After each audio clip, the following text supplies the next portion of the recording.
Am I the a-hole for telling my ex his lack of money is not my issue? Original post. I, 36 female, have a daughter, Sadie, 12, with my ex-husband, John, 39. We got divorced 5 years ago and I have primary custody while he sees her 2 weekends a month.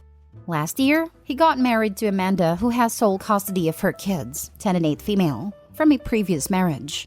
Amanda's a stay-at-home mom, not for any health reasons or so on. She just doesn't want to work, while John works at a 9 to 5. He makes good money to support them, but not enough to live in luxury. I have a much higher paying job. Since it's just me and Sadie, I make sure she has the best possible life. She goes to a private school, set her up a college fund, and she has much better things than most kids. Phone, clothes, etc. I still managed to raise her to be humble and not take things for granted, and she's one of the hardest working people I know, always making sure to get good grades and keep her room tidy. Well, the last few times she came back after a weekend at John's, I noticed that the clothes she was bringing back in her duffel are A, not her size, and B, much cheaper and poorer quality than what I usually buy for her.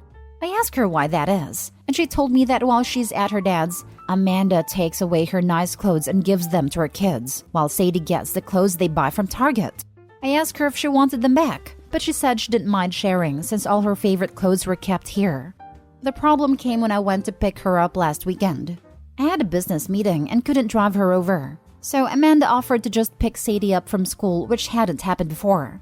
When I got there on Sunday, John and Amanda asked me to sit down with them, and when Sadie came to hug me, Amanda sent her to her room quite harshly, saying her punishment wasn't over yet. I was confused because Sadie very rarely misbehaves. They sat me down in the kitchen and said that it was unfair for Sadie to be going to a private school while her kids go to a public one, so they decided that Sadie would be pulled out of private school and put in the same school as the girls. They also said I should keep up Sadie's punishment, because when they told her, she blew up at them, told them it wasn't fair, and yelled at Amanda and her kids weren't even her real family, that all they did was steal. I told them in no uncertain terms to buzz off. I would not be pulling my child out of a school she likes, away from her friends, just because they can't afford it. I told them they could easily make as much money as me if Amanda started working in her field because she has the qualifications, and the job market is very good. I told them their money problems are not my issue, and if Sadie's items get stolen again or they try to pull her out of school, I'll be taking this to court. They've been blowing up my phone ever since, calling me a selfish a-hole, and after telling the story to a friend, he told me I was rubbing my success in their face, but I still don't feel like I did anything wrong. Still, am I the a-hole? Now for the top comments. Not the a-hole. And I would make the school aware that any decisions about your daughter need to go through you, so he doesn't just do it behind your back. First thing I did after dropping Sadie off at school, my kid's not losing a good opportunity because of them. Her father is weak, and all around pretty terrible for trying to take away these opportunities from your daughter. I say yours because he is hardly acting like she is his at the moment.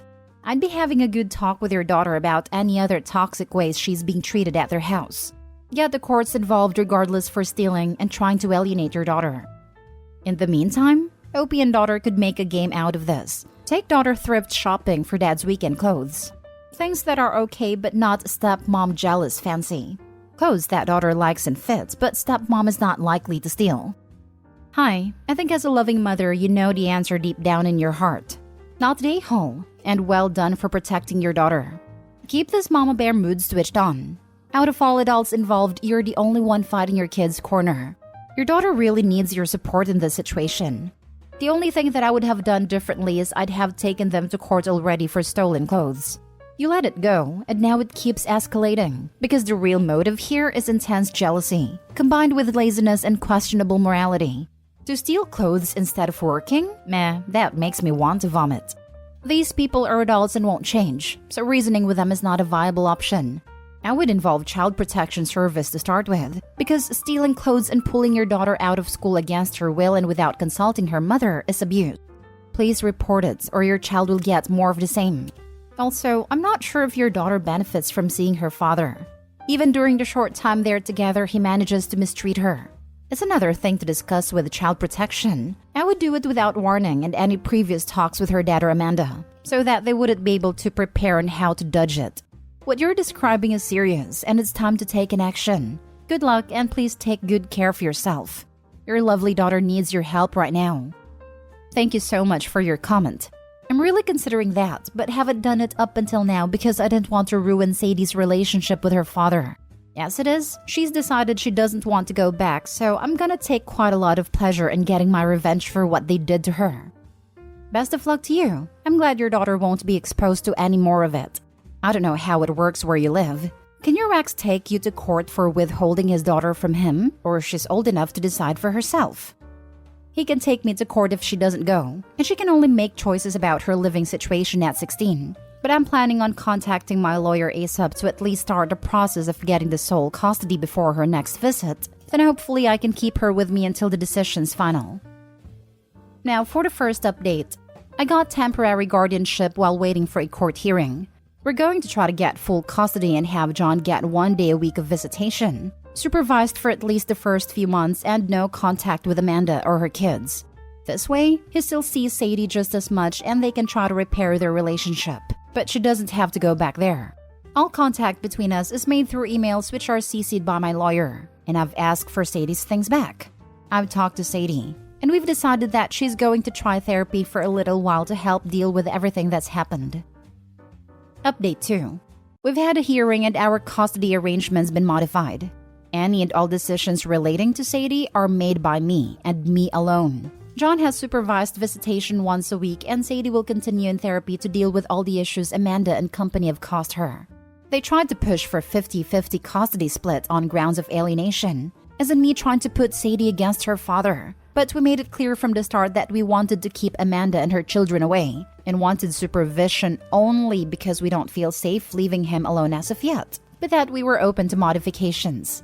Thanks to that, the proof of stealing, and Sadie's therapist's testimony, their claim was thrown out pretty quickly. Amanda's angry, and has tried to contact me and Sadie, but I made it clear to her that if she keeps harassing me or my daughter, I'll have to make this known to the authorities. Sadie and I have blocked her everywhere, and any communication between John and us is made through text messages or emails only. I'd like to thank you all for your support throughout all of this. It really means a lot to us. Sending you loads of love. Definitely not the a-hole. Info. Did you and your friend have words and did you tell him where to go? He tried talking to me. I told him I'd rather our relationship be professional from then on. So he called me a witch because I couldn't deal with people's opinions. Joke's on him because the firm's managing partner was walking by and heard a name calling. He got himself a trip to HR and will no longer be working with me. They sat me down in the kitchen and said that it was unfair for Sadie to be going to a private school while her kids go to a public one. Literally took if my girls can't have it, nobody can, to another level. So they decided that Sadie would be pulled out of private school and put in the same school as the girls. The sheer audacity to be making decisions about the life of a kid they're barely involved with. I suddenly remembered a poster who, along with her husband, saved for a trip to Paris for herself, her daughter and hubby. Her ex said that they should bring her daughter's stepsister or else it wasn't fair for the daughter to go. Thankfully, that OP, though sympathetic to her ex's stepdaughter, realized this wasn't her problem. Money entitlement is funny. Oh, can I share my personal favorite?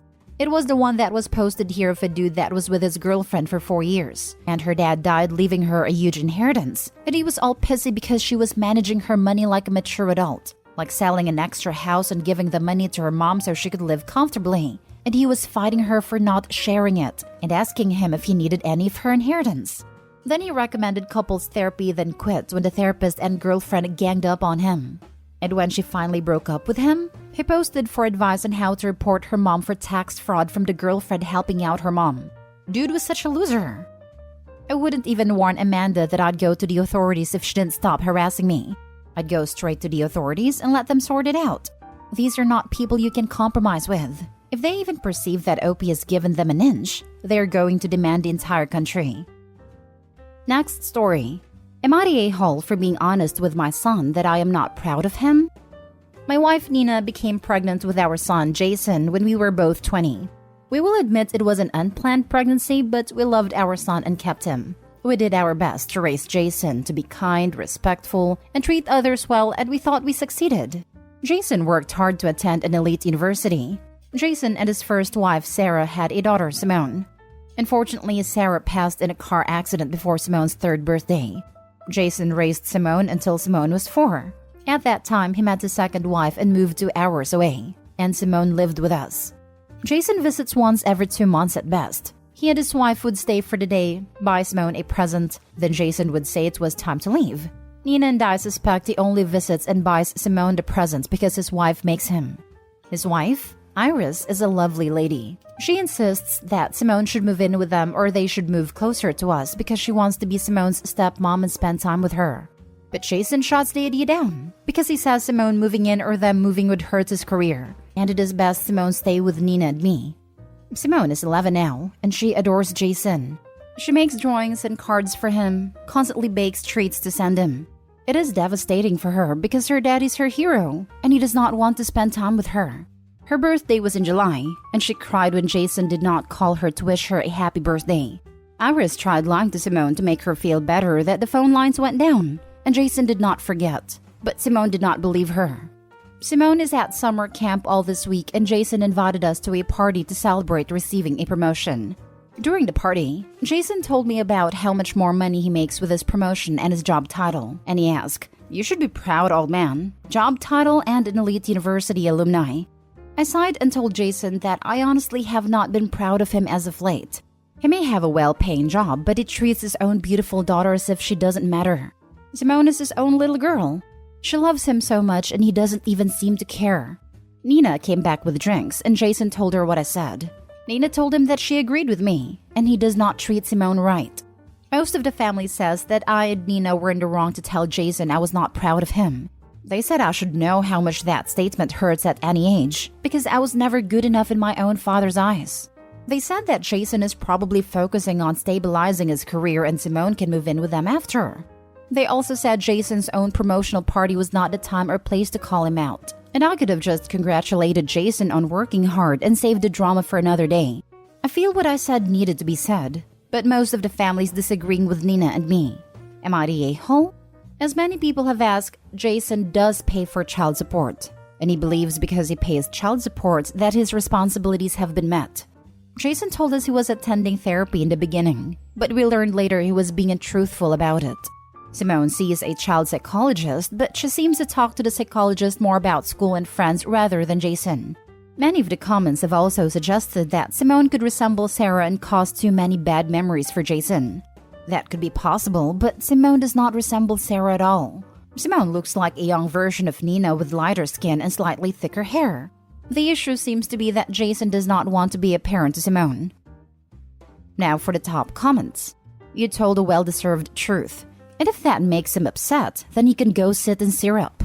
I'm proud of you. Not the a-hole. He stopped being a real dad when she was 4. Now he's 11. So he had 7 years to stabilize his career. And he doesn't even want to go to therapy. I lost someone close to me. And to me it looks like he chose to forget that part of his life after his wife died, instead of dealing with it. That is why he is such a bad father. His daughter is a reminder of what could have been and what he lost. So he cuts her off.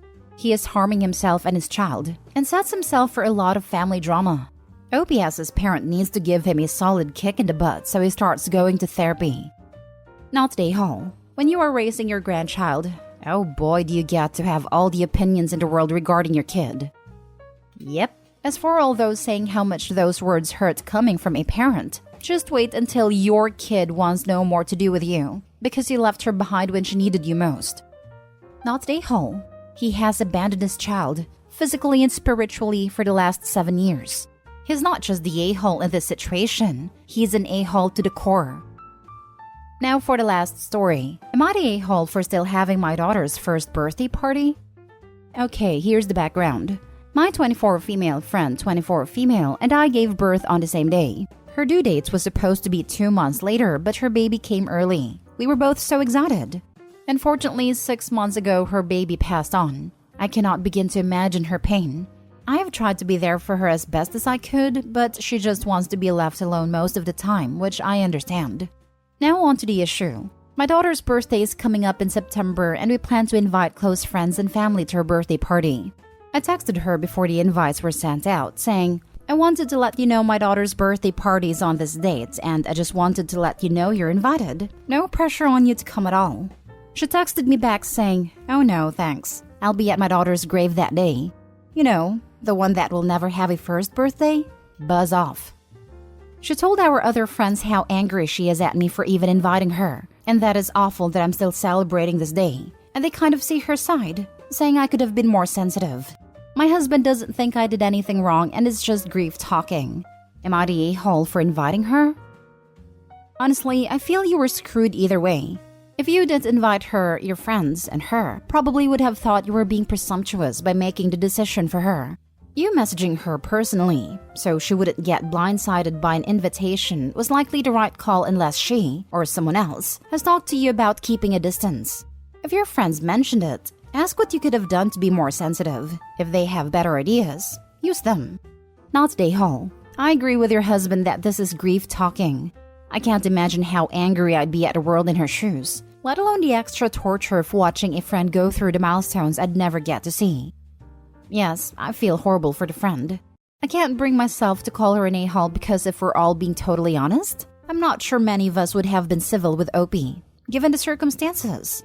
I agree that Opie was probably in a damned if you do, damned if you don't scenario. But I'm sure Opie's invite for the friend to come to her kid's birthday party while said friend is mourning her own daughter must have stung.